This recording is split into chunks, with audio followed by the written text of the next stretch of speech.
Hello good morning students, I am Hemant Tap Singh and teaching you SST for class 8। बच्चों, हम लोगों ने कल यहाँ तक इंडियन हिस्ट्री तक पढ़ा था। आगे कंटिन्यू करते हैं। We will study. अब आगे हम लोग क्या स्टडी करेंगे, देखो क्या स्टडी करना है। How the decline of the Mughal emperor and the rivalry between the rulers of the various Indian states have the British gain a foot hold in India. कि हम आगे पढ़ेंगे कैसे कि मुगल एम्पायर का पतन जो हुआ,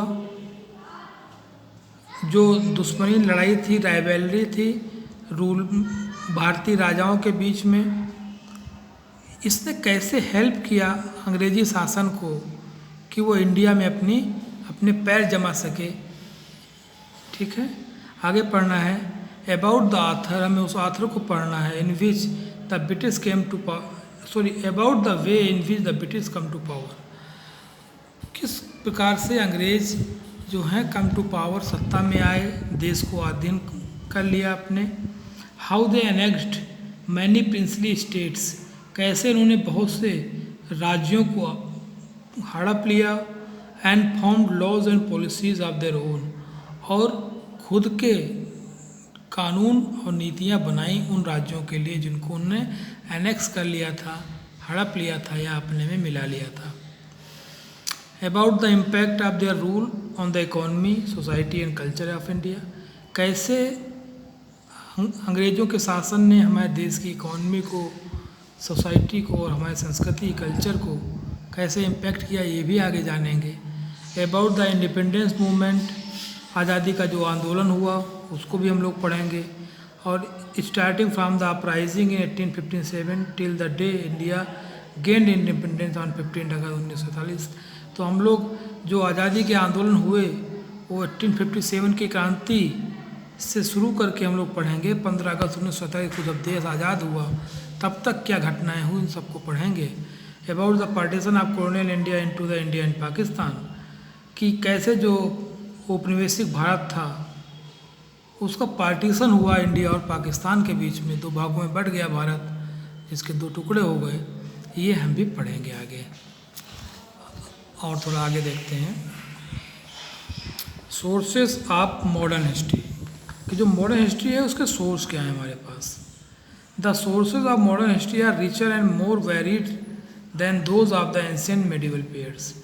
कि जो मॉडर्न हिस्ट्री पढ़ रहे हैं उसके जो सोर्स का मतलब जहाँ से ये बातें हमको जानकारी हुई वो क्या हैं, वो ज़्यादा अच्छे हैं, कई भिन्न भिन्न प्रकार के हैं। जैसा कि हमने एंशिएंट और मेडिवल पीरियड में देखा, उससे कहीं ज़्यादा अच्छे सबूत और साक्ष्य हमारे पास हैं जब हम मॉडर्न हिस्ट्री की बात करते हैं। They can be classified into primary and secondary sources. इनको प्राइमरी सोर्स भी कह सकते हैं, मतलब दो भागों में इनको डिवाइड किया गया है, primary sources and secondary sources. ठीक है बेटा। Primary sources are first hand accounts of an event in history compiled by people who had witnessed the event. Primary source वो सोर्स होते हैं जो लोगों ने अपनी आँखों से देखा, उसका उन्होंने अनुभव किया, उसके गवाह बने, उन लोगों के द्वारा जो बातें बताई गई, that is called primary source. The original material, ये ओरिजिनल होता है। Monuments, coins, inscriptions, paintings, sculptures, artefacts are some examples of primary source. तो जैसे कि हमारे मोनूमेंट्स हो गए, स्मारक, सिक्के, जो खुदाई होती है पत्थरों पे, पेंटिंग, ये सारी चीज़ें जो हैं ये प्राइमरी सोर्स कहलाती हैं। These are common to all three periods of history.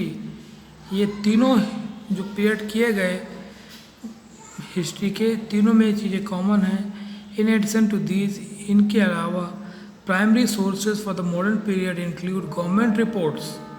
इसमें गवर्नमेंट रिपोर्ट भी शामिल हैं प्राइमरी सोर्सेज में। न्यूज़पेपर भी आते हैं, letters, diaries, interview, autobiography, photographs, films and maps, ये सारी बातें आपको प्राइमरी सोर्सेज के अंतर्गत पढ़ने को मिलेंगी। ठीक है, चलो आज यहीं तक रखते हैं बेटे, और कल हम लोग इस सेकेंडरी सोर्सेज से आगे कंटिन्यू करेंगे। ठीक है, थैंक यू।